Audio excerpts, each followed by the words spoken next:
The reason we adopted the Education for Sustainability as a whole school approach came through our investigation units. The final part of that is taking action in a real way, and we felt that we weren't really true to that with some of our units.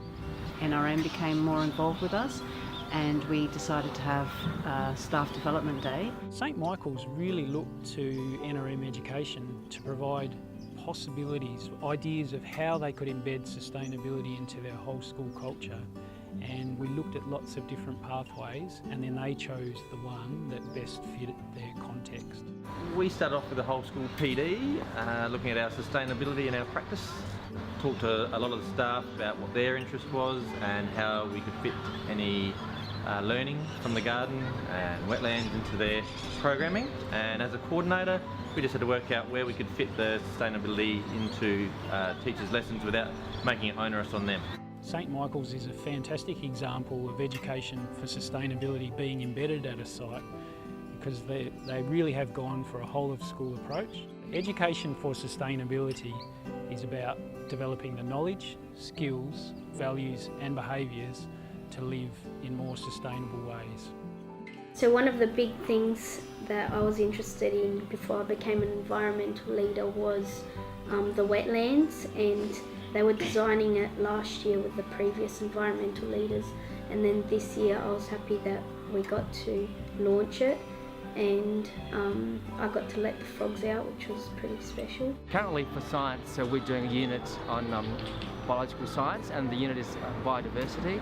And I've been able to use the wetlands with students when we're discussing biotic and abiotic factors. I really see it from the smiles on their faces, how much they really enjoy either collecting produce, working in the garden, collecting produce, and even helping out in the kitchen. It's been fabulous.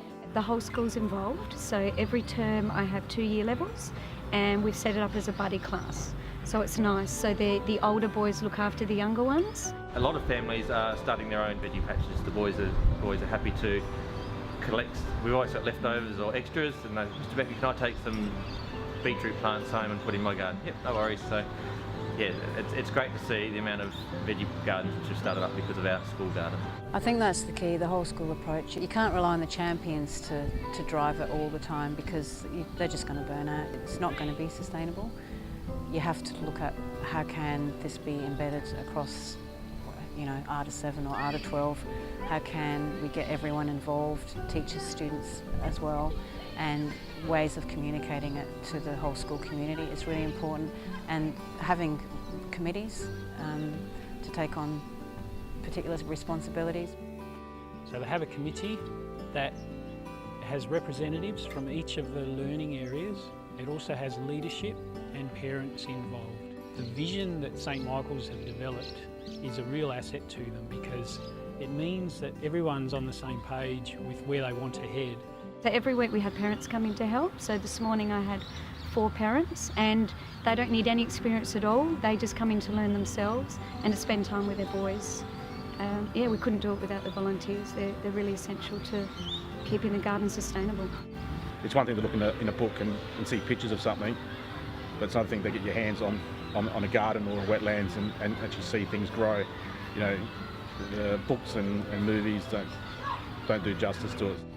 As part of the environmental plan of the school, I'm involved in mentoring the youth environmental leaders, and what that's involved is basically being a guide for them to put forward their ideas and to help them make them a little bit more concrete, and to help them present those ideas to other staff members, but also coming up with a plan to involve them as actual agents of change to push the other class levels that they're responsible for. And just be confident with your ideas.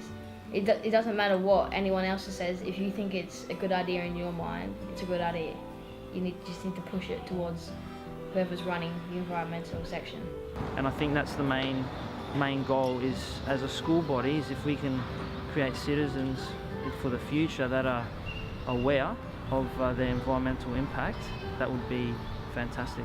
The values develop because the kids have an authentic interaction with their local environment, so they learn to love these elements of their local environment, and so they learn to value them. I'm really proud of how far we've come from being a school that wasn't the most environmentally friendly, and that we've now become a lot better at it. We've got a wetlands, we recycle, and we even make like our own fertilisers for the garden. I've seen a great shift, not only physically with how the school's looked after, but play areas have changed a lot in terms of the kids are caring for it more, and they're more mindful about how they use things, and they like to reuse things and get enjoyment out of recognising something that needs to be dealt with responsibly.